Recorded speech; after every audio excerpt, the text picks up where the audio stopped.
এই যাবনি ওই ছেলেটা আসতে দেখ, কলেজে আসতে তাও একটা ভাঙা সাইকেলে চড়ে, আর গায়ের জামাটা দেখ একেবারে হ্যাংলা, আর মাথা আঁচড়িয়েছে তেলে চকচক তোরা চুপ করতো, উপর থেকে সবসময় মানুষের বিচার করতে নেই। কি রে তুই আবার ওর প্রেমে পড়ে গেলি নাকি? এরকম ছেলে পেলে কে এইভাবে প্রেমে পড়বে না বল? শাহিন শোনো। কি বলবো বলো তাড়াতাড়ি, আমি ক্লাসে যাবো। কালকে নোটটা একটু দেবে? নাও। বসে তাজমহল, এই নোটটা যতবার পড়ছি ততবার কেন শাইনের কথা মনে পড়ছি। তার মানে আমি কি সত্যি শাইনকে ভালোবেসে ফেলেছি? হ্যালো রুমি, তুই শাইনকে বলে দিস না ও কাল যেন আমার সাথে বেরিয়ে দেখা করে। আচ্ছা ঠিক আছে। তুমি একমাত্র মেয়ে যে আমাকে মানুষ হিসেবে দেখো। আমি শুধু চোখে টাকা দেখি না, দেখি শুধু মন। এমনকি আমার মধ্যে দেখেছো তুমি? জানি না কি দেখেছি, কিন্তু তোমার মাঝে আমি হারিয়ে গেছি। তুমি হয়তো আবেগে বলছো, কিন্তু এই সমাজ আমাদেরকে মেনে নেবে না। আপনার মেয়ে হয়ে একটা ভিখারি ছেলের সঙ্গে ছি ছি ছি ছি ছি। এসব কি বলছো তুমি? আমি বলছি না স্যার, গোটা সমাজের মুখে একই কথা।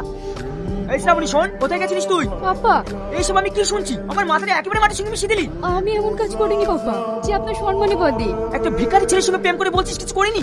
মানুষের দাম টাকা দিয়ে হয় না। তুই জানিস এই সমাজে টাকাই মান, টাকাই সম্মান। আমি সমাজকে মানি না, কারণ আমি শাইনকে ভালোবাসি। তুই এত নিচে নেমে গিয়েছিস? রামিসা, ওকে ঘরে নিয়ে গিয়ে আটকাও, ওর জন্য বাইরে বেরোতে না পারে। ঠিক আছে স্যার। কি ব্যাপার, এত রাতে তুমি আমাদের বাড়িতে? আমি বাড়ি থেকে পালিয়ে এসেছি, আমি আর ওই বাড়িতে কোনোদিনই ফিরে যাব না। আমরা গরিব, আমাদের কোনো অর্থের জন্য ভালোবাসা দিয়ে সমাজকে আমরা আটকাতে পারবো না। সমাজের মানুষ আমাদেরকে গ্রাম থেকে বের করে দেবে, আর তাছাড়া তোমার বাবা তো মানবেই না। আর তখন আমাদের এই বাড়ি ছেড়ে যাওয়া ছাড়া কোনো রাস্তাই থাকবে না। তাই বলছি তুমি ফিরে যাও। আমি ফিরে যাওয়ার জন্য আসিনি শাহিন, তুমি আমাকে ফিরিয়ে দিও না। ঠিক আছে, ঘরে উঠে এসো। একটা মেয়ে ছেলে ভালোবাসা ছাড়া অসহায়, ও যখন চলে এসেছে তাহলে থাক, তাতে আমাদের কপালে যা আছে তাই। কি করছো তুমি? এসব পারবে না, তোমার হাত পড়ে যাবে। না না, আমার অসুবিধা নেই, আমি পারবো। বলছি না, তুমি সরে এসো। তাহলে আপা আমি সবজিগুলো কুটি, তুমি রান্না করো। ঠিক আছে, তাই করো। উফ, ইস, হাতটা কেটে ফেললে। আমি বললাম না তুমি এসব পারবে না। কি রে, কি হলো?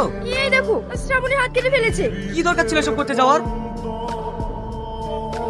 তা না হলে বুঝতেই পারতাম না ভালোবাসাটা কি। বিশ্বাস করো, আমার হাতে একটুও ব্যথা নেই।